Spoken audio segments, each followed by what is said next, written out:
Adam here from Lovecars, and this is my foam cannon setup.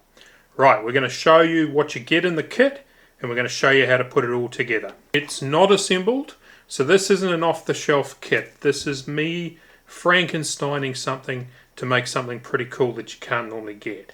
So you get trigger, this little brass adapter, get the hose adapter, you get the Rockcar Stealth foam cannon, the upgraded flexible hose, and a heavy stainless steel gravity ball with a mesh in the bottom. Twin shooter is like that, and it comes with one of these. Now the switch, like this, you push and that'll direct water that way, you push it that way and it'll direct the water that way. First, make sure you have everything you need. This is important. Now, to stop this, because it's solid brass, we don't want this rattling around in your box. So sometimes we will wrap it in the paper. So if you can't find it, just have a good look around. You might think you haven't got it, but actually we've just wrapped it in the paper so that it doesn't do any damage. Now, you're going to need some things to put it together. You're going to need some thread tape. You can get away without thread tape, but I really recommend it. This isn't included. It's cheap. It's like $1 or something at the hardware store. You don't need the fancy stuff, and I'll show you how to use that later on.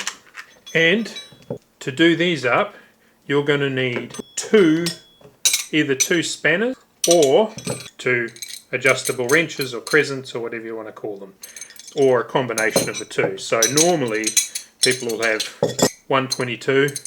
They don't have a second one, but they've got a crescent. That'll do. Now, if you don't have some spanners or crescents, don't worry. You can borrow them off somebody, or you can buy cheap ones from a hardware store. Now, this connection here is different depending on the hose end you have. I've talked about this in different videos, but effectively, most of the water blasters manufacturers are a bit sneaky. They're trying to lock you into all their accessories, and they change the ends of their hoses. So then you've just got to get the right adapter, which isn't a problem. There's 5 of them that we know of so far, and we have them all in stock. You just need to choose the right one. If you get the wrong one, that's no problem to swap them, but it's a lot easier if you get the right one to start with. So to get a good seal on this, we want to put some plumber's tape or thread tape on here. Now there's a trick to this.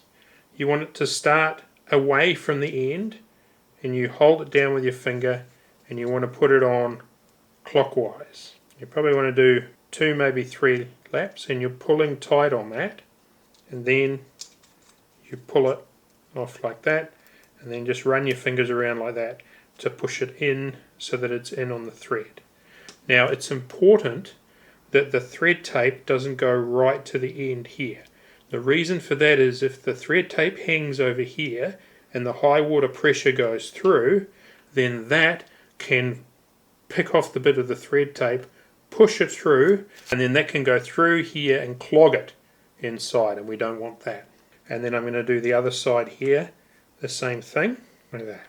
Pretty easy. Again, you don't want to have it coming up right towards the end there. Now when you're connecting these up here, because there's an O-ring, it's going to give a bit of resistance because it fits quite tightly on this. So you need to push it down to get it started. Now always start by hand and make sure it's not jamming. If you've got the thread not lined up, it'll do what's called cross threading, where it will jam and damage the thread, and then it won't seal properly either and you'll get leaks. The easiest way is to do it by feel, and if it won't go, don't force it. So I'm going to do it up here just by hand, gentle, and I'm feeling just to make sure it's going in nice and easy. Now I do that up as hard as I can by hand, and then I'll get either my spanners on here to tighten that up tighter, or a spanner and a crescent, or 2 crescents. And you're just tightening that up so that it's tight. And there we go. So now that's connected on, and I've got my quick connect to connect onto my hose. And that's nice and tight with a seal, so the water won't spill out anywhere. If it did, if I haven't done it tight enough, or if I didn't put thread tape on, all I've got to do is either put the spanners on and tighten it up, or if there wasn't thread tape, I could take it off, put thread tape on, and tighten it back up again. So we've got that. Now this will connect onto here, like that, and the little green end will connect onto there. Sorted. Now you've got your foam cannon. Now the foam cannon comes with the bottle, the top section, and the hose. And normally you would be putting this hose onto here, threading it on there, and away you go. And you can do that. But in the kit, you have this flexible hose and a heavy stainless steel gravity ball. And what that does is it means that it hangs to the bottom. So instead of using this hose, now I hang on to that in case I need it. I don't know why I hang on to too many things. Now this just pushes on there like that, and if that needs to be connected, that just pushes on like that. But pro tip, if you leave it, the hoses come over length because we have other foam cannons that are taller, so some people buy them for those. Whereas the Stealth has got a nice flat and wider foam cannon, which is more stable, but it means that, a bit like jeans, your hose is a bit long. Now ideally you want to have the hose hanging like that, so that when you tilt it, it moves around. If you leave it like this, it's not going to move around. It's going to look cool in the bottle, but it's not going to move. So what you want to do is trim that to length, which is really easy to do. You just line it up like that, mark with your finger, get some scissors and cut it off. And if you're not sure, you can always do it a little bit at a time so you don't take too much. So that's not enough. You can see that that hose isn't moving. So I'll just take a little bit more off, and it's really easy to cut. And there we go. So that's what I want. It's hanging in the bottom and it'll move along the bottom and you're all good. So now that will connect to that. That'll connect to your hose and you're away. Now in terms of using it, there's different controls here. So this left to right, that changes whether the water comes out the foam cannon or whether it comes out of the water spray here. This adjustment on the top, that changes the ratio of how much water and soap solution is mixed with the water. So the water's coming out here, how much is it also sucking up out of here? I normally just have that on full.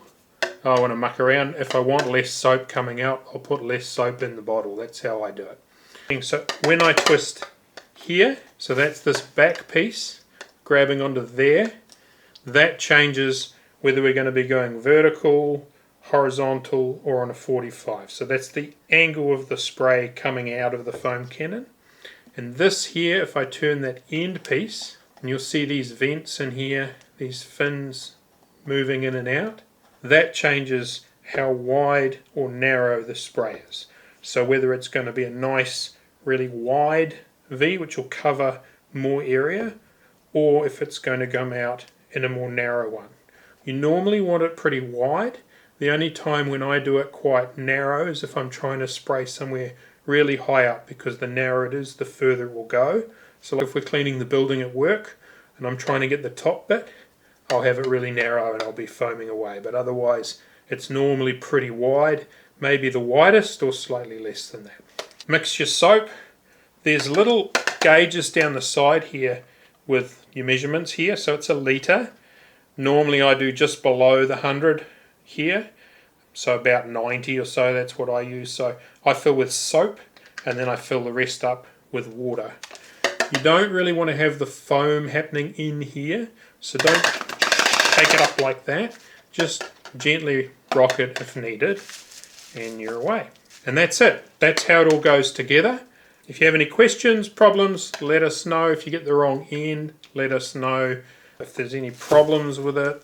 But these are all really high quality, sturdy things. We looked at stuff that came pre-assembled and the quality wasn't good. So you are better to get the good bits, put the thread tape on yourself, do it up properly, and if anything goes wrong, you can take this apart, you can fix it, you can get replacement parts. If you have any problems, let us know. And also in the kit is the Auto Stolz Snow Foam Soap. That's my favourite snow foam.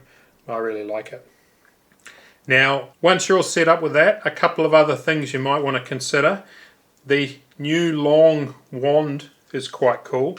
So if you're using the short trigger and then you come across a case where you actually would like a longer one, particularly if you're working around the home, this will just clip on there like that. It's really good. We looked at ones that had little things that can hold your tips, and they get annoying. You knock them, they all fall off, and they're always where you want to put your hand.